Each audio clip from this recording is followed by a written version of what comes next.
দলীয় এবং দলীয় প্রভাব এটি তো রাজনীতি। একটি রাজনৈতিক দল কেন দল করে? সে তার নিজের প্রভাব বলয় তৈরি করে প্রশাসনটা চালিয়ে জনগণের কল্যাণ নিশ্চিত করবে। এটি কিন্তু রাজনৈতিক দল আদর্শ। আজকে বিএনপি যদি কোনো তার দলীয় লোকদেরকে পদায়ন করে কোথাও দেয়, এটা তো অতি স্বাভাবিক। এখানে একটা আপনি কথা বলেছেন যে জিনিসটা হলো দেখার বিষয়, যে বিএনপি যদি অযোগ্য লোককে, সেটার জন্য শুধু দেশ সাফার করবে না, বিএনপি নিজেও সাফার করবে, নিজেও ক্ষতিগ্রস্ত। এখানে যোগ্য অযোগ্যটা পরিমাপে দেখতে হবে। এখানে কোনো সরকারের, কোনো প্রশাসনের বা ইভেন সরকার মন্ত্রী পরিষদের কারো অযোগ্য লোককে কোথাও বসানোটা ন্যায়সঙ্গত হবে না এবং মানুষের কাছে গ্রহণযোগ্য হবে না। তারা দলীয় লোক বসাইতে পারে। আর কোটার ব্যাপারে তো রাশেদ সাহেব জানে যে আমি তখন কোটা আন্দোলন তুঙ্গে, তখনও রাশেদ সাহেবের সঙ্গে বিরোধিতা করেছি যে আমি কোটা আন্দোলনে, হ্যাঁ কানাডাতে টকশোতে টক কানাডা ছিল, সেখানে হাসনাত আব্দুল্লাহ ছিল, সেও ছিল সম্ভবত, আমার খেয়াল ছিল, হ্যাঁ ছিল। আমি স্পষ্ট বলছি আমি কোটা বিরোধী আন্দোলন সমর্থন করি না, কারণ আমি কোটা চাই, কোটা আমার দরকার। আজকে আমি কোটা চাই, জুলাই যোদ্ধাদের জন্য কোটা চাই, জুলাই যারা আহত হয়েছে তারা কোটা চাই, তাদের জন্য আমি এই যে 50% বিমান ভাড়া মাফ করে দেবো, আমি এটার পক্ষে, আমি চাই। কারণ প্রতিটা সময়ে যদি মানুষ একটা বিশেষ সুবিধা না পায়, তাহলে মানুষ ত্যাগ স্বীকার করতে আসবে কেন? মানুষ সংগ্রামে আসবে কেন? তাছাড়া আমাদের দেশে পঙ্গু মানুষ রয়ে গেছে, যুদ্ধাহত রয়ে গেছে, বিভিন্ন অবহেলিত জনগণ রয়ে গেছে, কম শিক্ষিত এলাকা রয়ে গেছে, পশ্চাৎপদ এলাকা রয়ে গেছে, তাদেরকে অনেক নৃতাত্ত্বিক গোষ্ঠী রয়ে গেছে যারা সমভাবে উন্নতি হয় নাই, শিক্ষিত হয় নাই, যোগ্য হয় নাই, তাদেরকে কোটা দিতে হবে। এইটাতে আমি ছিলাম, তখনও বলছে মুক্তিযোদ্ধার কোটা আমি বন্ধ করার পক্ষে নই। যাই হোক, আজকে যে জিনিসটা আসছেন, যে ইস্যুটা আপনি নিয়ে আসছেন, বা এনসিপি ভার্সেস বলা হচ্ছে, এনসিপি একটা কামিং আপ পলিটিক্যাল পার্টি। আমরা যারা পুরনো দল আছি, যারা বড় দল আছি, যেমন আমরা যখন রাশেদ সাহেবরা যখন দল করেছে, আমরা তাদের স্বাগত জানিয়েছি, আমরা তাদের প্রত্যাশা করেছি হ্যাঁ তারা আসুক, নতুন প্রজন্ম আসুক।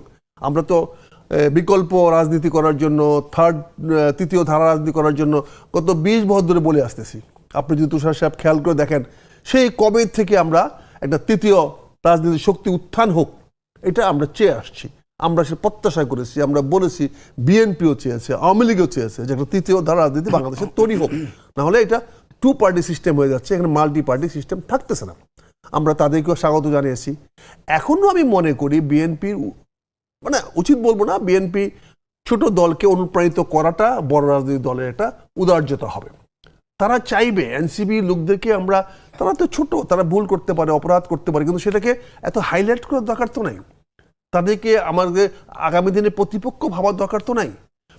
যা এনসিপি কবে ক্ষমতায় আসবে, কবে বিরোধী দল হবে, কবে বিএনপিতে ক্ষমতায় নিয়ে যাবে, এইটা যদি আমরা বড় দল ভাবার শুরু করি এখনই, এটা ঠিক হবে না। আপনার কাছে একটা প্রশ্ন করি, সেটা হচ্ছে আপনি বলছেন যে আপনি কোটা চান, যে 50% ফ্রি দেওয়া কিংবা অন্যান্য বিভিন্ন জায়গাতে সুবিধা দাও, সেখানে একটা কথা বলেছেন যে মানুষ যদি এগুলো না পায় তাহলে আন্দোলন করবে কেন? তো তাহলে কি মানুষ নিজের স্বার্থ উদ্ধার করার জন্য আন্দোলন করে, নাকি প্রকৃত অর্থে সে যে কথাটা বলেছিল, যে নীতির ভিত্তিতে আন্দোলন করেছিল, সে নীতি বা আদর্শ বাস্তবায়ন করার জন্য আন্দোলন করে? আন্দোলনের শুরুতে বলা হয়েছিল কোটা না মেধা, কিন্তু এখন যারা প্রাণ দিল দেখা গেল যে মেধাহীন হলেও কে কার ভাই, কে কার বোন, কে কার আত্মীয়, সেই হিসাবে বিভিন্ন সরকারি পদ, এইটা সেটা নানান কিছু নিচ্ছে। একদম সহজ ভাষায় সরাসরি বলা যেতে পারে, শহীদ ওসমান হাদির ভাই একটা পররাষ্ট্র দপ্তরের একটি বড় পদে নিয়োগ পেয়েছেন। উনি কি আসলে পররাষ্ট্র দপ্তরের বড় পদে নিয়োগ পাওয়ার জন্য যথেষ্ট উপযুক্ত ব্যক্তি ছিলেন, বা তার সে অভিজ্ঞতা ছিল? কারো ভাই হলেই কি আপনি সেই নিয়োগটা পেতে পারেন? এবং ওসমান হাদি কিন্তু আন্দোলনে প্রাণ দেন নাই, পরবর্তীতে আততায়ীর হাতে নিহত হয়েছেন। আপনি পুরো বিষয়টা যেটা বলছেন, এখন যদি কোনো জুলাই যোদ্ধা কোনো আততায়ীর হাতে নিহত হয়, তাহলে কি তাকে পুরস্কৃত করতে হবে? আমি তো যে কোনো মানুষকে পুরস্কৃত করার জন্য সুপারিশ করব। আমি আপনাকে পুরস্কৃত করার সুপারিশ করব। যিনি পুরস্কার দেবেন তিনি যাচাই বাছাই করে দেখবেন পুরস্কারটা দেওয়া যায় কিনা। আমি একজন সাধারণ মানুষ হিসাবে আমি প্রতিটা মানুষের সাহায্য করার চেষ্টা করব। তার যোগ্যতা আছে কিনা বড় কথা না, আমি চাকরির জন্য সুপারিশ করব। আমরা যখন সুপারিশ করি তখন দেখি না তার যোগ্যতা আছে কিনা, পরীক্ষা নেই না, তাকে আমরা 2 মাইল দৌড়াই না, তার সার্টিফিকেট দেখি না। আমাদের কাছে যখন আসে আমরা সুপারিশ করি, কারণ আমরা চাই একটা মানুষের সুবিধা করতে পারি। কিন্তু যিনি নিয়োগ দিবেন যিনি নিয়োগ দেবেন তার দায়িত্ব। তো যিনি নিয়োগ দিলেন ইউনূস সাহেবের সরকারের সময় এমন ব্যক্তিকে আমরা নিয়োজিত হতে দেখেছি যে ভালো করে ইংরেজি বলতেও পারে না, লিখতেও পারে না, কিন্তু যেখানে সবচেয়ে বেশি ইংরেজি ব্যবহার করতে হবে সেরকম জায়গাতে সে দায়িত্ব পেয়েছে। সেই দায়িত্ব ছিল ডক্টর ইউনূসের, ডক্টর ইউনূস দায়ী। ডক্টর ইউনূস এই সমস্ত অপকর্ম করে গেছে বলেই তো সে 5 বছরের জন্য ক্ষমতায় আইসা 2 বছর টিকতে পারে নাই। রাশেদ খান, আপনার কাছে আবার ফিরতে চাই। এই যে বিভিন্ন সময়ে পুরস্কার কিংবা উপঢৌকন হিসেবে লোকজনকে পদ দেওয়া, আত্মীয় প্রাণ দিয়েছে সেই জন্য তার কম যোগ্য আত্মীয়কে বিভিন্ন ধরনের ক্ষতিপূরণ দেওয়ার চেষ্টা করা, সেই ক্ষতিপূরণ তো অর্থে হতে পারে, কিন্তু রাষ্ট্রীয় দায়িত্ব দিয়ে দিলে বা সরকারি দায়িত্ব দিয়ে দিলে সেখানে তো তিনি যদি উপযুক্ত না হন তাহলে তো ভাইয়ের বদলে আসন পেলেন, কিন্তু সেই পদ দিয়ে তো মানুষের উপকার হবে না, কারণ তিনি তো প্রকৃত দায়িত্ব সঠিকভাবে পালন করতে পারবেন না। তো কারো আত্মীয় স্বজন নিহত হওয়া বা আহত হওয়া কি তাদের একটা যোগ্যতা তৈরি করে দেয় কাজের জন্য বা ওই পদের জন্য একটা দাবি তৈরি করে দেয়? তাহলে কি সকলে আহত নিহত হবেন? দেখেন, বাংলাদেশে যেটি হয় যে পরিস্থিতি সামাল দেওয়ার জন্য এরকম চাকরি বাকরি দেওয়া হয় আর কি। শহীদ উসমান হাদির ক্ষেত্রেও এ ধরনের ঘটনা ঘটেছে, তার ভাইকে চাকরি দেওয়া, তাকে কয়েক কোটি টাকা ক্ষতিপূরণ কিংবা ধরেন বাড়ি যদিও আমি গাড়ি এটি যে কোনো সমালোচনা কিছু দেওয়া করছি না, হতো, কিন্তু কিন্তু এই পদ ধরনের কেন? ঘটনা ঘটেছে মূলত ওই সময়কার বাস্তবতায় পরিস্থিতিকে সামাল দেওয়ার জন্য। এর আগেও এ ধরনের অসংখ্য ঘটনা ঘটেছে, যেটা শেখ হাসিনা রেজিমের সময় আমরা দেখেছি। কিন্তু ডক্টর মোহাম্মদ ইউনূস তো আসলে সংস্কারের জন্য এসেছিল। যে প্রথা বাংলাদেশে ছিল সেই প্রথার বিরুদ্ধে তিনি একটা নতুন কিছু দাঁড় করাবেন সেই লক্ষ্যে। আমাদের মেজর আক্তার ভাই যেটি বলছিলেন যে সে তো 5 বছরের জন্য ক্ষমতায় এসে 2 বছরও টিকতে পারল না। দেখেন, আমরা যতটুকু শুনেছি যে সেই 1/11 সময় তাকে নাকি বলা হয়েছিল যে আপনি তত্ত্বাবধায়ক সরকারের প্রধান হন। তিনি জিজ্ঞেস করেছিলেন কয় মাস, তাকে বলা হয়েছিল 3 মাস। তিনি বলেছিলেন না, 3 মাসের জন্য আমি আসবো না। এইবারও নাকি একই ধরনের প্রশ্ন তিনি করেছিলেন যে কয় মাস, তাকে বলা হয়েছিল আনলিমিটেড। এখন এই যে এই কথাগুলো শোনা যায়, সুতরাং ডক্টর মোহাম্মদ ইউনূসের উচিত হবে এই বিষয়গুলো নিয়ে খোলাসা বক্তব্য জাতির সামনে হাজির করা। আসিফ মাহমুদ তাকে পছন্দ করে সেখানে তিনি পছন্দ করল, তিনি বসলেন। ওই সময় তার দায়িত্ব ছিল জাতির সাথে আলোচনা করা যে ছাত্ররা আমাকে এখানে দায়িত্ব অর্পণ করতে চায়, আমি আসলে কি করব। দেখেন, তিনি দায়িত্ব নেওয়ার পরে যে কাজটা করলেন সেটি হলো ছাত্রদেরকে এক প্রকার তোষামোদি করেছেন, মাথায় তুলেছেন। এই ছাত্রদের সম্ভাবনা ছিল ক্ষমতায় যেতে না পারলে অন্তত বাংলাদেশের প্রধান বিরোধী দল হওয়া, তাই না? নেপালে যেটি হয়েছে। বাংলাদেশে তারা এতটাই ব্যর্থ হলো যে তারা শেষমেশ জামাতের সাথে যেতে বাধ্য হলো। এই জামাতকে নিয়ে এই ছাত্ররা কি বলে নাই? জামাতকে বলেছিল যে জামাত আসলে স্বাধীনতা বিরোধী, সার্বভৌমত্ব বিরোধী, মানচিত্র বিরোধী, তাই না? তাদের নাসিরউদ্দিন পাটোয়ারি, যিনি এনসিপির মুখপাত্র, এখন হয়েছেন জামাতের মুখপাত্র। আচ্ছা, তারপরে দেখেন যে নাহিদ ইসলাম বলল যে জামাতের নেতৃত্বকে দেশের জনগণ গ্রহণ করবে না। আল্লাহর কি খেলা দেখেন, সেই নাহিদ ইসলামকেই জামাতের নেতৃত্বকে গ্রহণ করতে হয়েছে। আক্তার ভাই, মেসেজটা কি ক্লিয়ার? মানে উপরওয়ালার খেলাটা দেখেন। নাহিদ ইসলাম যে জামাতকে বর্জন করলো, বয়কট করলো, সেই জামাতকেই পরবর্তীতে তাকে গ্রহণ করতে হয়েছে, কারণ বিএনপি এনসিপিকে 4টি আসনের বেশি দিতে রাজি হয়নি, এবং এটার স্বয়ং সাক্ষী আমি নিজে। দেখেন, আসিফ মাহমুদ এবং মাহফুজ আলম তারা পদত্যাগ করার ঠিক আগের দিন রাতে বিএনপির সংগ্রামী মহাসচিব ছিলেন এবং সামনে মহামান্য রাষ্ট্রপতি হতে যাচ্ছেন মির্জা ফখরুল ইসলাম আলমগীর সাহেবের বাসায় গিয়েছিল। এমনকি বর্তমান স্বরাষ্ট্রমন্ত্রী তার বাসায় গিয়েছিল। তারা ধানের শীষ প্রতীকে ইলেকশন করতে চেয়েছিল। এখন অনেক সংস্কার আর অনেক কথাবার্তা তারা বলে। মূলত আমার কাছে যেটি মনে হয় যে এনসিপি আসলে এই মুহূর্তে এমন একটা অবস্থা সৃষ্টি হয়েছে, জামাত যদি এনসিপিকে ন্যূনতম আশ্রয় প্রশ্রয় না দেয়, আগামী 2-5 বছরে আসলে এনসিপি নামক কোনো দল থাকবে না। এখন জামাত তাদের স্বার্থে আসলে এনসিপিকে টিকিয়ে রেখেছে। দেখেন, এই যে নাসিরউদ্দিন পাটোয়ারি, সে তো এমপিও না, মন্ত্রীও না, তাই না? আজকে দেখলাম যে অনেক জামাতের এমপিরা তার পিছনে দাঁড়িয়ে আছে।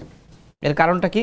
কারণ এই নাসিরউদ্দিন পাটোয়ারির মাধ্যমে বিএনপিকে এমনভাবে বেশিং করা যাচ্ছে যেটা আসলে অন্য কারোর মাধ্যমে সম্ভবপর নয়। আমি আর একটা জিনিস দেখে খুব অবাক হয়েছি, কর্নেল অলি আহমেদকে রাষ্ট্রপতি প্রার্থী হিসেবে জামাত ঘোষণা করেছে। দেখেন, এই জামাত কয়েকদিন আগে বলল যে আমরা কোনো রাষ্ট্রপতি প্রার্থী দিব না। এরপর হঠাৎ করে তারা বলল যে না, আমরা প্রার্থী দিচ্ছি, আমরা গণতান্ত্রিক সৌন্দর্য বৃদ্ধিকরণের লক্ষ্যে আমরা আসলে এই প্রার্থী দিতে চাই। আচ্ছা, জুলাই জাতীয় সনদের ক্ষেত্রে আপনার নিশ্চয়ই খেয়াল আছে, জামাতের সেক্রেটারি জেনারেল দলের পক্ষ থেকে বলল যে পিআর ছাড়া জুলাই জাতীয় সনদে স্বাক্ষর করব না। তার মানে কি, এরপরে তারা সকালবেলা গিয়ে সবার আগে গিয়ে বসে থাকলো এবং তারা পিআর ছাড়াই জুলাই জাতীয় সনদে স্বাক্ষর করলো। তো জামাতের এরকম অসংখ্য দ্বিচারিতা আছে। এখন এনসিপি এবং জামাতের মোটামুটি মিল হয়েছে, কারণ উভয় দলই এই মুহূর্তে আসলে নতুন বন্দোবস্তের কথা বলে দ্বিচারিতার রাজনীতি করছে। যদিও অনেকে বলে থাকে যে এনসিপি নতুন বন্দোবস্তের কথা বলে আসলে ওই জামাতের যে ভণ্ডবস্তের রাজনীতি, সেই ভণ্ডবস্তের রাজনীতি তারা করছে। জামাত যে টাইপের শরিয়া আইন কায়েম করবে, এরপরে তারা বলে শরিয়া আইন তো আমরা কোথাও বলি নাই কায়েম করব, বিদেশিদের সাথে বৈঠক করে এই কথা বলে নাই।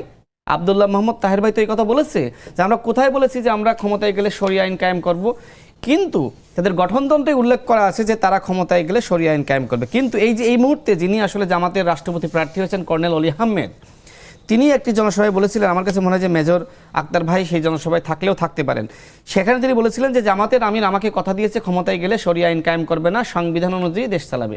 আচ্ছা, আপনারা যারা বললেন যে সংবিধান অনুযায়ী দেশ চালাবেন, সেই সংবিধানকে আপনারা মানতেছেন? আপনারা বলতেছেন এই সংবিধানকে ছুঁড়ে ফেলো। এখন আসলে জামাতের আসলে ঠিক ঠিকানা আমি বুঝতেছি না তারা আসলে কি চায়। দেখেন, জামাতের রাজনীতি পরিশুদ্ধ হওয়া দরকার। আমরা মনে করি আওয়ামী লীগের যেহেতু পতন হয়েছে, বাংলাদেশের যে গণতান্ত্রিক ধারাবাহিকতা সেটি রক্ষা করার জন্য অবশ্যই বাংলাদেশে অপোজিশনের প্রয়োজন আসে। কিন্তু এই অপোজিশন যদি আসলে ইসলাম নিয়ে জাতির সাথে মুনাফিকি করে, এই অপোজিশন যদি আসলে মিথ্যাচার করে, এই অপোজিশন যদি যে এনসিপি তাদের সম্পর্কে এত কথাবার্তা বলল, সেই কথাগুলোর কোনো জবাব কি আছে? তার মানে কি, এনসিপি জামাত সম্পর্কে যে কথাগুলো বলেছিল, যেহেতু পরবর্তীতে তাদেরকে জামাত গ্রহণ করেছে জোটে, তার মানে কি এনসিপি তো সত্যই বলেছিল। যতক্ষণ না পর্যন্ত জামাত এই বিষয়গুলো নিয়ে নিজেদের অবস্থান পরিষ্কার করতে পারবে, আমার কাছে মনে হয় জামাত তো এখন চাচ্ছে যে ক্ষমতায় যাওয়ার জন্য, এবার প্রধান বিরোধী দল হয়েছে, আমার কাছে মনে হয় এই অবস্থান ক্লিয়ার করতে না পারলে জামাত কখনোই বাংলাদেশে ক্ষমতায় যেতে পারবে না। সর্বশেষ লাইনটা হলো, দেখেন আমাদের মেজর আক্তার ভাই জামাত একজন বীর ক্ষমতায় যেতে মুক্তিযোদ্ধা। পারুক আর না পারুক, তার সাথে কোটার কি সম্পর্ক? কারণ ধরেন জামাত তো বলছে যে আপনারা দলীয়করণ করছেন, আবার জামাত আপনি বলছেন যে ইউনূস সরকারের সময় সার্জিস হাসনাত সহ অনেকে জামাতের লোকজনকেই দলীয়করণ করে বিভিন্ন জায়গায় বসিয়ে দিয়েছে। না, এটা যেটা হয়েছে, যে সময় তারা দেখছে যে আমরা আর পারতেছি না, সুতরাং আমরা তো আসলে কখনো আসলে বিএনপিকে যদি আমরা সুযোগ দিই, বিএনপি যেহেতু অতীতে ক্ষমতায় ছিল, সেক্ষেত্রে আসলে আমাদের আর কিছু থাকে না। তো তারা চেয়েছিল আসলে জামাতের লোকজনকে বসিয়ে নিজেরা কিছু ফায়দা নিতে, এবং সেটি হয়েছে। তো এনসিপির শীর্ষ 1 ডজন নেতা কোনো না কোনোভাবে দুর্নীতির সাথে জড়িত, এবং সেটা ইন্টারিমের সময় কিন্তু আমরা দেখেছি বিভিন্ন গণমাধ্যমে এসেছে। আমার শেষ লাইনটা ছিল, আমার শেষ লাইনটা বলে শেষ করি। আমরা তো আখতারুজ্জামান না, আমি শেষ লাইনটা বলি, ওই সময়কার শেষ লাইনটা যেটা শেষ করতে চেয়েছিলাম। আমার কথা হলো যে এই যে মেজর আক্তার ভাইরা, তারা তো বীর মুক্তিযোদ্ধা, কিন্তু আমার প্রশ্ন হলো জামাত কি এখনো পর্যন্ত 71-এর যে ভূমিকা, তারা যে আসলে ওই সময় পাকিস্তানি বাহিনীর পক্ষে অবস্থান নিল, এখনো পর্যন্ত তারা কি ক্ষমা চেয়েছে আনুষ্ঠানিকভাবে? এই যে প্রধান বিরোধী দল হয়েছে, এরপরে তো জাতীয় সংসদে দাঁড়িয়ে তারা ক্ষমা চায়নি। সুতরাং আমি মেজর আক্তার ভাই যেহেতু একজন বীর মুক্তিযোদ্ধা, তার প্রতি শ্রদ্ধা রেখে বলবো, আপনি যেহেতু এখন জামাতের একটা গুরুত্বপূর্ণ জায়গায় আছেন, অন্তত আপনার দায়বদ্ধতা হলো এই জামাত যাতে জাতির কাছে দুঃখ প্রকাশ করে আনুষ্ঠানিকভাবে ক্ষমা চাই, এই জন্য আপনি এই ফোরামে এই জিনিসটা তোলেন। আমরা জনাব আখতারুজ্জামান আপনার কাছে আসে অনেকগুলো অভিযোগের তীর উত্থাপিত হয়েছে, তার মধ্যে একটা হচ্ছে যে এনসিপি মূলত জামাতকে আশ্রয় করে রাজনীতি করে এবং তারা মূলত জামাতেরই একটি অঙ্গ সংগঠনে পরিণত হয়েছে। আবার অন্যদিকে এনসিপির যিনি নেতা, তিনি একটা শর্ত দিয়েছেন, তিনি বলেছেন যে তারেক রহমান ভারতে যেতে পারবেন না যতক্ষণ পর্যন্ত শেখ হাসিনার প্রত্যর্পণের বিষয় ঠিক না হয়। তিনি বলেছেন যে ভারতের সাথে বাংলাদেশের সম্পর্ক কিভাবে নতুন করে নিরূপণ হবে, এই প্রশ্নের সমাধান না হওয়া পর্যন্ত তারেক রহমান ভারতে যেতে পারবেন না। শেখ হাসিনার প্রত্যর্পণ এবং ভারতের সাথে বাংলাদেশের সম্পর্ক কিভাবে নিরূপণ হবে, এই প্রশ্নের সমাধান না করে তারেক রহমান ভারতে যেতে পারবেন না। মাননীয় প্রধানমন্ত্রী কোথায় যাবেন আর যাবেন না, সেটাকে এনসিপি সভাপতির কথা শুনে তাকে করতে হবে, এটা হচ্ছে একটা প্রশ্ন। আরেকটা হচ্ছে তিনি আরো এটা বলেছেন যে চিন্তা করেন, 7 সিস্টার্সের কোন একটা স্বাধীনতাকামী সংগঠন ঢাকায় প্রেস কনফারেন্স করলো এবং বাংলাদেশ সরকার বললো এটার দায় আমাদের না, আমরা জানি না এটা কিভাবে হয়েছে, আমরা এটাকে সমর্থন করি না, এটাকে কেউ বিশ্বাস করবে? সুতরাং দিল্লিতে যে প্রেস কনফারেন্স হয়েছে সেটি ভারত সরকারের প্রত্যক্ষ পরোক্ষ সমর্থনে হয়েছে। যে কোনো উদাহরণ দিতে গেলে 7 সিস্টার্স আসে কেন? মানে 7 সিস্টার্স নিয়ে এত অস্থিরতা কেন এই এনসিপির মধ্যে? এনসিপি কি মনে করে যে ভবিষ্যতে 7 সিস্টার্স তারা সেখানে ক্ষমতায় যাবে, এনসিপি যাবে ক্ষমতায় সেখানে? এখন কি আমি শুরু করবো? হ্যাঁ, একটু বলুন। ধন্যবাদ আপনাদের সবার প্রশ্নের জন্য। তাহলে আমি একটা করে শুরু করি। প্রথম এনসিপি রাজনীতি শুরু করি। এনসিপি একটা বিপ্লবোত্তর বা বিপ্লবের সঙ্গে সংগঠিত, রাশেদ সাহেব একই সঙ্গে ছিল বিপ্লব হিসেবে, তারা তাদের রাজনীতি একটা দর্শন তৈরি করেছে। সে দর্শন তৈরি করে ডক্টর ইউনূস সাহেবকে তারা প্যারিস থেকে খেলার মাঠ থেকে নিয়ে আসছে, এবং ডক্টর ইউনূস সাহেব সেখানে আন্ডারস্ট্যান্ডিং হয়েছে যে ডক্টর ইউনূস এই বিপ্লবীদেরকে করবেন। কিন্তু ডক্টর ইউনূস এখানে এসে এক বাঞ্চ অফ অ্যান্টি রিভলিউশন বা অ্যান্টি বিপ্লব সুবিধাবাদী লোকদেরকে নিয়ে একটা অন্তর্বর্তী সরকার গঠন করলো। এটা কি অ্যান্টি বিপ্লব ছিল? এটা সবাই অ্যান্টি বিপ্লব। 3 জন উপদেষ্টা তো একেবারে বিপ্লবের সাথেই ছিল। আরে এরাই তো ধান্দাবাজ এনজিও গুলো টাকা নেই। যে আজকে এনজিও গুলো, আসিফ মাহমুদ, সবই ভুইয়া, নাহিদ, ওনাদের কথা বলছে না, মাহফুজ, এরা তো ছাত্র উপদেষ্টাদের কথা বলছে না, আমি ছাত্রদের কথা বলবো না, আমি তো বলছি অন্যরা ধান্দাবাজ ছিল। ধান্দাবাজ গুলো কি আসিফ নজরুল কি না এক নম্বর টাউট? সরি, আপনার তো এক্সপান্স করতে হবে আপনার নাম্বার। না, আপনি বলতে পারেন, আপনার বক্তব্য আপনি বলতে পারেন। এই যে আজকে দেখলাম একটা স্বর্ণের দোকানে বসেছিলাম, একটা এনজিও স্বর্ণের দোকানে 26% ইন্টারেস্টে টাকা লুটি করতেছে। এনজিও টাকা আনতেছে মানুষের, গরিব মানুষ, সেখানে তারা এই যে এনজিও গুলা, এই সবগুলা এনজিও দেখেন আপনি, এই যে আমাদের ওই যে বন্যা না কন্যা একটা মহিলা এই আমাদের ইয়া বিক্রি করে খায়, এনভায়রনমেন্ট বিক্রি করে খায়, রিজওয়ানা হাসান, বন্যা না ওনার নাম, রিজওয়ানা হাসান। এখন এই বন্যা মানে এগুলো বন্যা বিক্রি করে। আচ্ছা, আপনি বলতে যাচ্ছেন প্রাকৃতিক দুর্যোগ বিক্রি করে খায়, এটা তাদের ধান্দা। এখন এদিকে না ডক্টর ইউনূস যেটা করলো, টোটালি বিট্রে করলো, রাশেদদের সঙ্গে বিট্রে করলো, সকল আন্দোলনকারীদের সঙ্গে বিট্রে করলো, তাদেরকে ডিভাইড করে সে করলো যে উনি ক্ষমতা থাকবেন। ক্ষমতা কার জুড়ে থাকবেন? সেনাবাহিনী প্রধান স্পষ্ট করে বলে দিচ্ছেন 18 মাসের মধ্যে নির্বাচন হতে হবে। তার মানে সেনা প্রধান তার সঙ্গে নাই। বাইডেন সাহেব চলে গেলেন, ট্রাম্প সাহেব আসলো, ট্রাম্প সাহেব এসে বললো যে আমি টাকা দিছিলাম, এই টাকা বিপ্লব হয়েছে।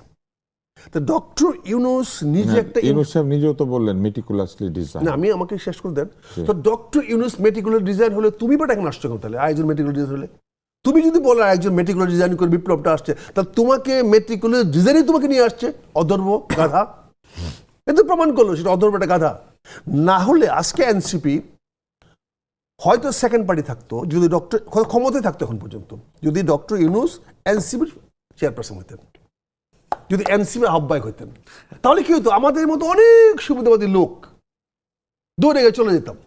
এখন যখন আমরা বিএনপি ক্ষমতায় আসে, আমি বসে আছি, কবে আমাকে ডাক দিবে, আমি তো অর্ধেক দাঁড়ায় আছি। তাই আরে ওরকম তো ভাব, বুঝছেন না? ডাক দিলে আমি আবার লাভ দেওয়া ওই ক্ষমতার কাছে চলে যাব। এটা তো আমাদের মানসিকতা। আপনি দেখেন না কোন লোকটা বাংলাদেশে ক্ষমতা পরিবর্তনের সঙ্গে দল পরিবর্তন করে নাই। সুবিধাবাদী আমরা কারা যায়নি, কারণ না কোনো ভাবে আমরা ক্ষমতা আশ্রয়ের কাছে যাই নাই। তাহলে যদি সেই সুবিধার রাজনীতি হবে, তাই তো সুবিধার রাজনীতি হবে, তাহলে নতুন বন্দোবস্ত কি হলো? তাহলে নতুন বাংলাদেশ কি হলো? সে একই সুবিধাবাদ বন্দোবস্তর যে পরিবেশটা রাশেদরা করেছিল, আন্দোলনের মাধ্যমে যারা করেছিল, সরি ভাই রাশেদ বললাম প্লিজ, কোনো সমস্যা নেই, আপনি আমার সিনিয়র ভাই, বলতে পারেন। এখন বলেছে যেটা করেছিল, সেখানে ডক্টর ইউনূস এসে কি করলো? সবাইকে ডাকলো না। সে কাকে নিয়ে কি করলো, কি এনজিও, তার এক ডাক্তার এক মেয়েকে নিয়ে আসে, তার দোকানের এক মেয়েকে নিয়ে আসা, কাজের এক মেয়েকে নিয়ে আসা উপদেষ্টা বানায় দিল, বানায়া টানায়া দিয়ে কি করলো, করে তো আর কিছুতে ব্যালেন্স করতে পারে না। কত বড় দুর্ভাগ্য, ছাত্র নেতারা তার গেইটে গিয়ে লাথি মারছে, তারপরে বদল ক্ষমতা ছাড়ে নাই। যদি ন্যূনতম তার গায়ে রক্ত থাকতো, তাহলে ওই ভদ্রলোক সেদিনে ব্যাগটা কান্দে নিয়ে এয়ারপোর্ট দিয়ে হাইটা চলে। উনি তো বলেছিলেন যেদিন উনি আসেন সেদিনই যে ওনার কথা না শুনলে উনি চলে যাবেন। গেলেন না কেন? উনি ধাপ্পাবাজির একটা শেষ। উনি এটাও বলেছিলেন নাহিদকে যে আমি চলে যাব, নাহিদ সবাইকে চলে যাবো। আরে বাবা রে, বিধবা মেয়ের মতো কান্নাকাটি। তো উনি তখন লাথি মারছে ওনার অফিসের মধ্যে, আর কি বাকি থাকে? ওনার অফিসে লাথি মারার পরে কি বাকি থাকে? আজকে আমি আসি জামাত ইসলামের কাছে, যে কথাটা বারবার বলছেন, যে বলুক জামাত এখন একটা দায়িত্বশীল পর্যায়ে আছে। জামাতের সামনে এখন দুটি পথ, একটি রাষ্ট্রকে শান্তি শৃঙ্খলা বজায় থাকবে না থাকবে না, এটা কিন্তু সরকার ডিসাইড করবে না, এটা রাষ্ট্রের উপর ডিসাইড করে না, এটা ডিসাইড করে এন্টি গভর্নমেন্টের উপরে। এই রাষ্ট্র শান্তির পথে যাবে কিনা, এই রাষ্ট্র কিভাবে হবে, থাকবে কিনা, এখানে সমৃদ্ধি হবে কিনা, উন্নয়ন হবে কিনা, এটা নির্ভর করে বিরোধী দলের উপর। বিরোধী দলে আমাদের নেতা পরিষ্কার ভাষায় বলেছেন তিনি সরকারকে সহযোগিতা করবেন যদি তার এন্ট্রি না হয়। নাহিদ সাহেব যে কথাটা আপনি বলেছেন, মাননীয় প্রধানমন্ত্রীর উপরে যে বলেছেন, এটা বাংলাদেশের যে কোনো নাগরিকের অধিকার আছে আমার সরকার প্রধানের কাছে বলার, এটা করবেন এটা করবেন না। সে বলেছেন, তার দলীয় অবস্থান থেকে বলেছেন, উনি সেটাকে কগনিজেন্স নিতে পারেন, নাও নিতে পারেন। উনাকে কগনিজেন্স নেওয়ার মতো যদি উনি গুরুত্বপূর্ণ হয়ে থাকে, আই উইল সে কনগ্রাচুলেশন নাহিদকে, ধন্যবাদ দিব। যে বাবা তোমার কথায় আজকে মাননীয় প্রধানমন্ত্রী ভারতে গেল না। তারপর উনি যেটা বলছেন যে এই যে 7 সিস্টার বলেছে, আমরা তো যেহেতু আমাদের পাশে 7 সিস্টার্স, তারপর তাদেরকে নিয়ে কনসার্ন হব, তাদের সঙ্গে তো আমাদের ফার্স্ট কনসার্ন থাকবে। আগরতলায় কি হচ্ছে এটা আমাদের ফার্স্ট কনসার্ন, মেঘালয়ে কি হচ্ছে আমাদের ফার্স্ট কনসার্ন, কারণ আমার নেইবার।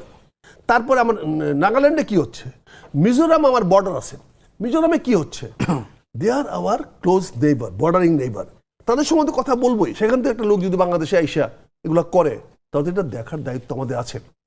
এখন যে বিষয়টা হয়েছে, মাননীয় প্রধানমন্ত্রী যদি নাহিদের সাহেবের ধমকে ভারতে না যায়, এটা তো নাহিদ তো অ্যাচিভড হিজ গোল। নাহিদ জনগণের সামনে প্রমাণ করে দিল, সারা বিশ্ব ভারতে প্রমাণ করে দিল, Nahid is dictating power, and he has the power to dictate the power. কারণ তার কথায় আমাদের মাননীয় প্রধানমন্ত্রী সেটাই তো আমাদের প্রশ্ন, ভারতে গেলেন না, যে তার কথায় কি এটা সিদ্ধান্ত নেওয়া উচিত? উচিত তো আমি তো উচিত আমার না, প্রশ্নটা একটু আমি তো উচিত না ভাই। আমি তো মনে করি আমরা দাবি করব, আমরা আপনার কাছে আবার আসবো, একটা দাবি করব। বিরতি নেই। আমি বিরতি নেন কাজে আমি একটা জিনিস বলবো, ভদ্রতাকে দুর্বলতা হিসেবে নেবেন না। আমরা জামাত ইসলাম বাংলাদেশ শান্তি চাই, শৃঙ্খলা চাই। আমরা অবশ্যই চাই নাহিদরা উন্নতি করুক, তারও আমাদের সঙ্গে সঙ্গে নাহিদরা উন্নতি করলে আপনাদের সিট কমবে তো। সিট কমুক, তাতে কি আছে? আমরা তো এককভাবে পাওয়ার দরকার নাই, আমার 300 সিট দরকার নাই।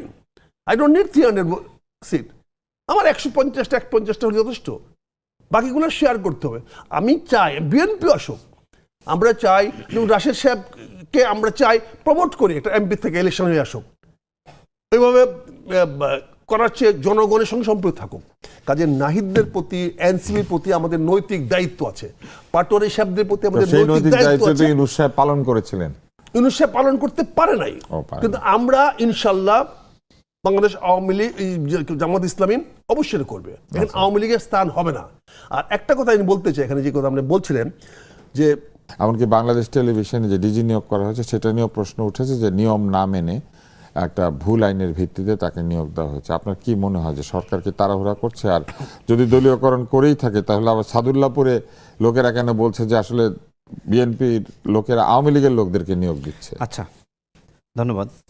দেখেন, যেহেতু যেখানকার কথা আপনি বলছেন ওই এলাকার বিএনপির নেতাকর্মীদের কথাই বললেন, আমি আসলে এই বিষয়টা সঠিক তথ্য আমি এখনো পর্যন্ত জানি না। তবে আপনার যে প্রশ্ন সেটির উত্তরে যদি বলি, ওই এলাকায় কে আওয়ামী লীগ করে আসলে আর কে জামাত করে কে বিএনপি করে, ওই এলাকার মানুষই আসলে ভালো বলতে পারবে।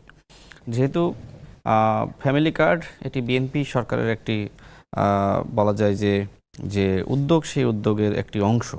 তো সেই জায়গায় এক্ষেত্রে অবশ্যই যারা আসলে বাংলাদেশপন্থী এবং এই সরকারের যে পরিকল্পনা, এই পরিকল্পনা বাস্তবায়নে বাধা সৃষ্টি না করে সহযোগিতা করবে বা সফল করতে পারবে, তাদেরকে এখানে দায়িত্ব দেওয়া উচিত।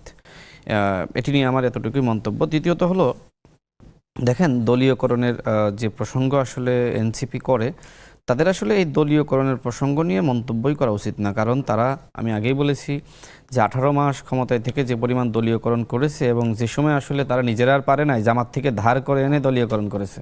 এবং 5 বছর যদি তারা কোনোভাবে, যেটা আমাদের মেজর আক্তার ভাই বললেন যে ডক্টর মোহাম্মদ ইউনূস তো 5 বছর থাকতে চেয়েছিল, পারে নাই, 2 বছরের মধ্যে আসলে বিদায় নিতে হয়েছে। তো 5 বছর থাকলে শেখ হাসিনার 16 বছরের যে দলীয়করণ সেটিকে হার মানাতো।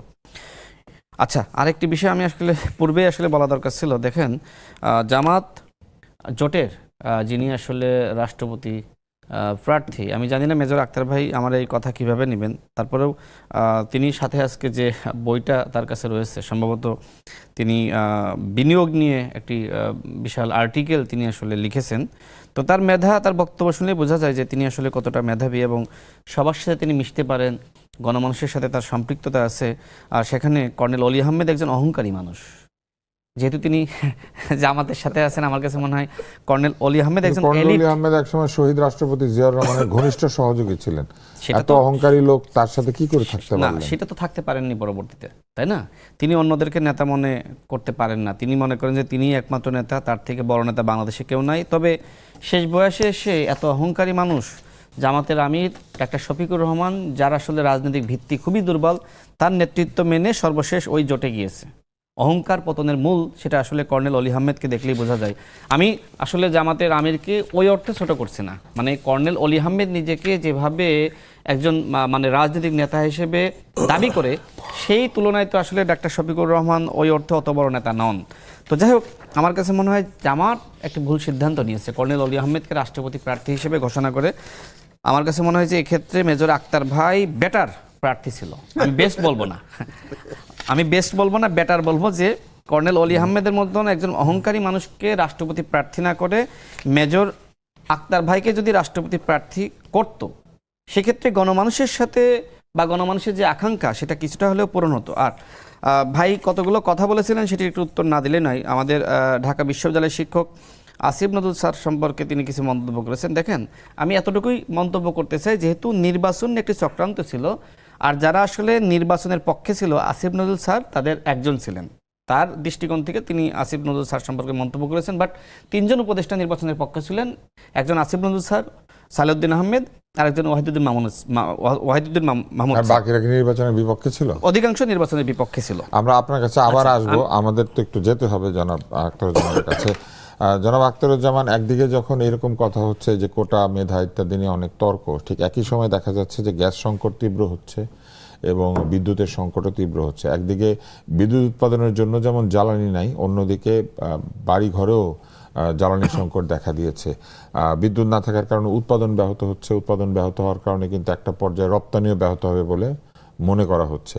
এরকম একটি অবস্থার মধ্যে কেউ কেউ বলেছেন যে বিদ্যুৎ মন্ত্রণালয়ও আসলে ঠিকমতো যোগ্য ব্যক্তি বা মন্ত্রী নিয়োজিত হয় নাই। আপনার কি মনে হয়? দেখেন, বিষয়টা কিন্তু এত জটিল না যত জটিল করে প্রশ্ন করতেছেন।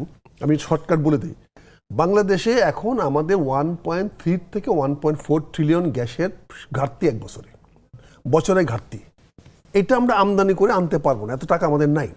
অথচ আমাদের বর্তমান মজুদি আছে 7.8 ট্রিলিয়ন গ্যাস। আমি জানি না প্রশ্ন আপনি করলেন, যেটা আমি নিয়ে আলোচনা করি। আমি গতকালকে লেখকটা আসছে আমার, আমি লিখতেছি বলতেছি আমার কাছে এখনো 7.3 ট্রিলিয়ন গ্যাস আছে, যেটা দিয়ে আমি আরো 8 বছর চালাতে পারি। তাহলে আমি 8 বছর চালালাম না, আমি আগে 5 বছরকে 3 বছরে কমাই নিয়ে আসি, 5 বছর কমাই নিয়ে আসি। আমি ওই 1.3 ট্রিলিয়ন গ্যাসটা আমি এখন ইউজ করি। আমার তিতাসের কাছে আছে এটা। আমাদের 30টা কূপ আছে, 30টা আমাদের কূপ আছে, 30টা কূপ থেকে তো আমি উত্তোলন করতে পারি আজকে। কিন্তু উনি এমন একজন লোককে মন্ত্রী বানিয়েছেন যে আপাত মস্তক সে অন্যের দ্বারা কথা চলে। হাম্বাক, ওই যে যেটা বললেন যে অহংকারী লোক যেটা হয়, আমি সরি কথাটা বলার জন্য, সে সব কিছু বুঝে। সে দেখবেন সে কত বলে মিথ্যা বলছে, বলে যে এই রুরাল পল্লী বিদ্যুৎরা কারেন্ট দিতে পারে না, কারণ তাদের লাইন অনেক লম্বা, এই লাইন লস হয়, এই জন্য লাইন ড্রপ করে। মানে অহরহ মিথ্যা কথা বলে যাচ্ছে। আমি এখন এই মুহূর্তে বলছি গ্যাসের কোনো সমস্যা বাংলাদেশে নাই। এটা একটা ধান্দাবাজি করা হচ্ছে। বিদেশ থেকে আমি যে গ্যাস আছি, আমি কত গ্যাস আনতে পারবো? ম্যাক্সিমাম 600 মিলিয়ন আমি আনতে পারবো। ওই এমএমসিএফটি বলি, এমএমসিএফটি, যেখানে আমার ঘাটতি হলো 1.23 টিসিএফ, অর্থাৎ ট্রিলিয়ন সিএফটি, 1300 মিলিয়ন। 1300 মিলিয়নের মধ্যে আমি মাত্র আনতে পারছি 13,000 মিলিয়ন, আমি সেখানে আনতে পারছি মাত্র 500 মিলিয়ন। তো 500 মিলিয়ন বছরে আইনা আমি কেমনে 1300 মিলিয়নের। কিন্তু এখানে একটা তথ্য এসেছে, তামিম সাহেব বলেছেন যে এই বদলের কথা বলেন না ভাই। এই বদলুক এর সাথে অ্যাডভাইস করছে, সে তো বিদেশি দালাল, সে আমদানি করলে কি বলেছেন সেটা একটু শুনেন। আমি শুনছি তো, আমি তো বলেছেন যে 200 মিলিয়ন করে প্রত্যেক বছর উৎপাদন কমে যাচ্ছে, কিন্তু প্রতিদিনই নাকি 200 মিলিয়ন চুরি হচ্ছে। কেন চুরি যাবে, কেন কমে যাবে? সেই যে প্রতিটা কথা বলে আমাকে দায়িত্ব দেবো, ওনাকে দায়িত্ব দেওয়া করা গ্যাস বিভিন্ন জায়গায় ব্যবহৃত হচ্ছে। কোথায় যাচ্ছে? উনি তো বারবারে, উনি তো এরশাদ আমলে কথা বলছেন। উনি কোন সরকার আমলে উনি অ্যাডভাইস করেন না? উনি তো একটাই অ্যাডভাইস, চুরি হচ্ছে বন্ধ করো আর বিদেশ থেকে আমদানি করো। এইটা কেন উনি বলে না কেন আজকে আমাদের গ্যাস উত্তোলন করা হোক?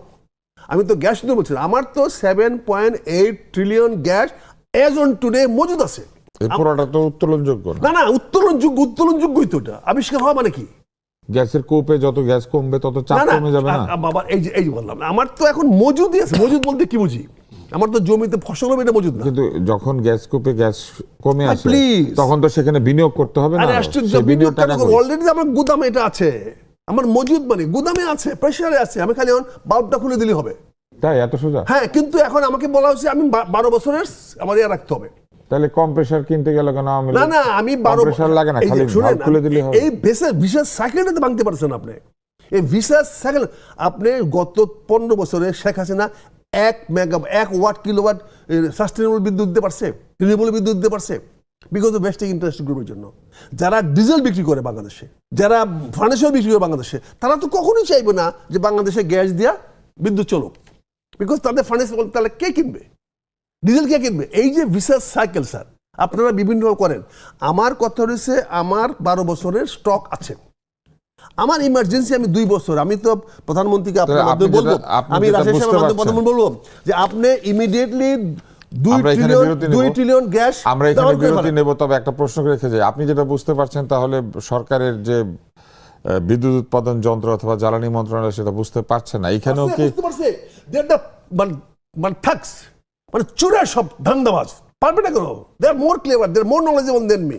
আমি নলেজ তো তাদের কাছ থেকে পাচ্ছি, আমি নলেজ তো আমি একবার বলছি না, এই নলেজটা আমি তাদের কাছে পাচ্ছি। আমি রাশিদের মাধ্যমে বলবো আমরা প্রধানমন্ত্রী এই বলেন পর্যায়ে একটা গ্যাস বিরতি নেই। আমদানি না করে 1.3 ট্রিলিয়ন গ্যাস ইউজ করো, আমরা এই 12 পর্যায়ে বছরের স্টকটাকে 8 বছরে নিয়ে আসো, গ্যাসের প্রবলেম উইদিন উইকস।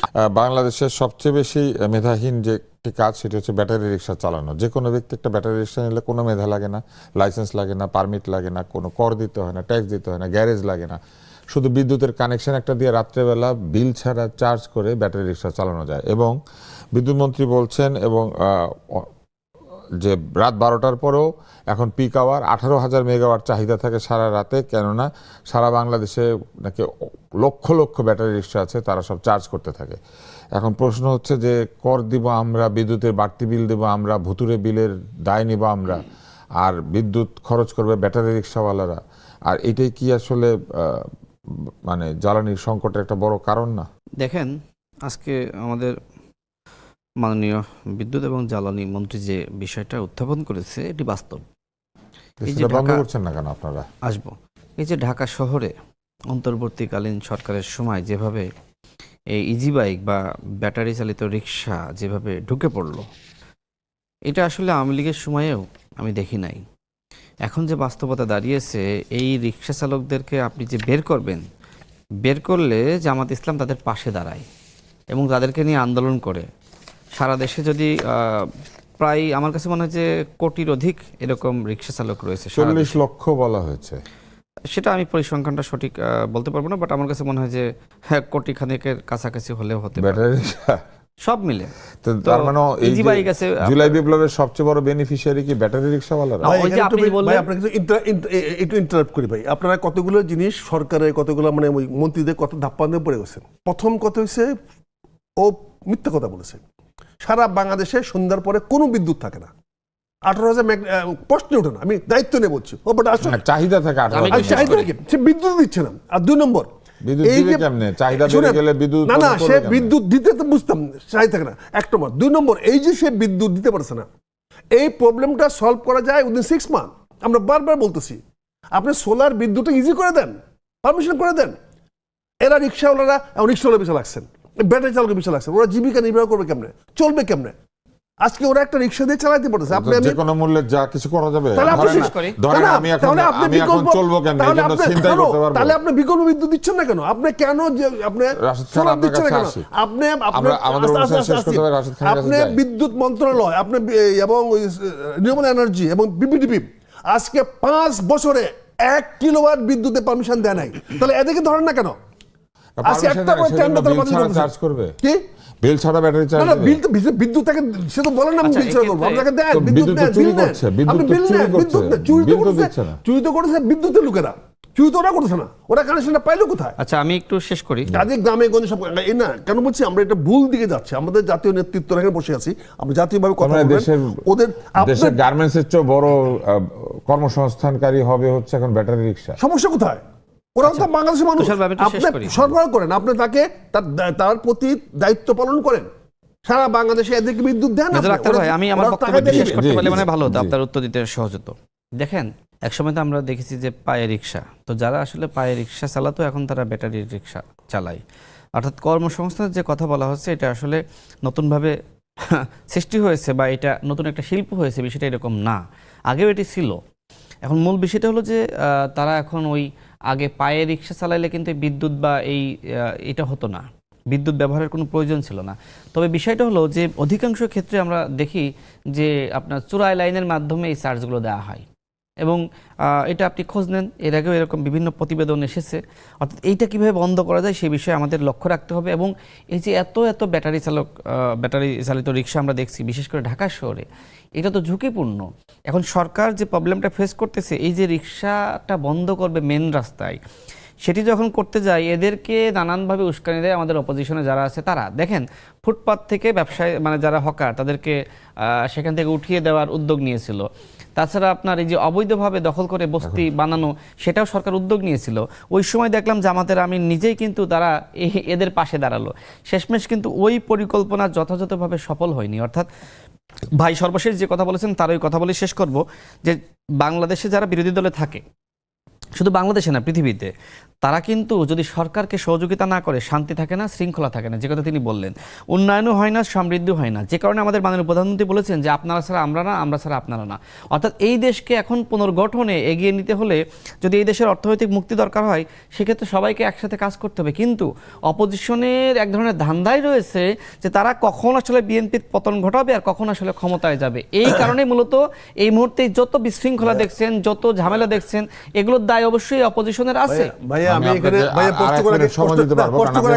প্রশ্ন করে বলছি, এই যে সমঝোতা বলছেন, ঐক্যের কথা বলছেন, আজকে রাষ্ট্রপতি নির্বাচনে প্রার্থী দিয়েছে জাতীয় বিএনপি এগেস্টে জামাত ইসলাম এবং 11 দলীয় জোট। আপনি মেনে নেন, আপনি কেন মানতে পারতেছেন না? কেন রাষ্ট্রপতি নির্বাচনে আপনি সহযোগিতা করতে পারছেন না? আপনি সহযোগিতা করেন, আপনি বিরোধী দলকে দেন, দেখেন দেশের সমস্যার সমাধান হয়ে যায়। রাষ্ট্রপতি নির্বাচনে আপনি বিরোধী দলের মনোনীত প্রার্থীকে ভোট দেন। ডক্টর কর্নেল অলি আহমেদ মেবি আকি আপনি দেন। ঝুঁকিপূর্ণ কেমন হবে? তার তো ক্ষমতাই নাই।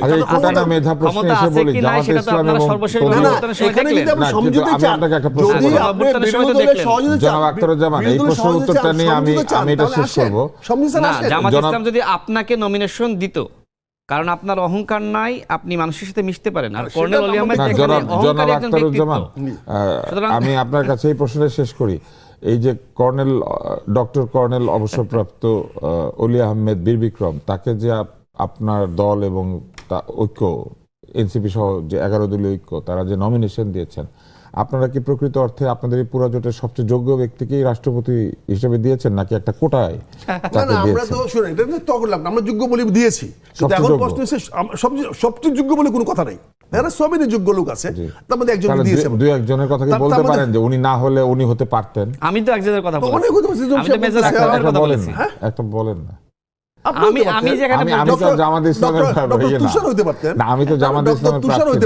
আমাদের সেটা প্রশ্ন আমরা যখন দিয়েছি তখন তো সরকারি দল আগে আসতে পারতো, বলতো ঠিক আছে আমরা বিরোধী দলকে দিব, আপনার একটা পরিবর্তন। সবাই তো মনে করেছে ঠিক আছে তাকে নিয়োগ দাও, আপনার কথা সবাই জানে।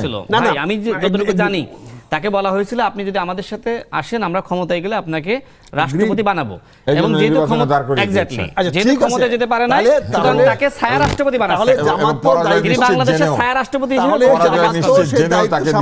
দায়িত্ব পালন করেছে। এখন যদি সরকার যদি এটাকে আগে বলতো আসলে সমঝোতার মাধ্যমে, তাহলে আমার সর্বশেষ লাইনটা যদি শোনেন, এটা কিন্তু বলা যাবে যে এক লাইনে, এটা কিন্তু ভালো যে এখন বর্তমানে বিএনপি সরকার রয়েছে এবং ছায়া সরকার কিন্তু জামাত ইসলাম। ছায়া সরকারের প্রধানমন্ত্রী কিন্তু ডক্টর শফিকুর রহমান, আমাদের ছায়া রাষ্ট্রপতি ছিল না। সুতরাং এই যে ছায়া রাষ্ট্রপতি কর্নেল অলি আহমেদ হতে যাচ্ছেন, তিনি পাশ করেন বা ফেল করেন সেটা ভিন্ন বিষয়, কিন্তু তিনি কিন্তু আসলে ছায়া রাষ্ট্রপতি হিসেবে তিনি জাতিকে দিক নির্দেশনা দিতে পারবেন। এবং জামাত কিন্তু ওই যে ছায়া সরকারের যে ব্যবস্থা চালু করেছিল, এবং সরকার আছে, সরকার প্রধান আছে, ছায়া রাষ্ট্রপতি নাই, সেটা কিন্তু ফিল আপ হয়ে যাচ্ছে। আচ্ছা, আমরা নতুন তথ্য পেলাম।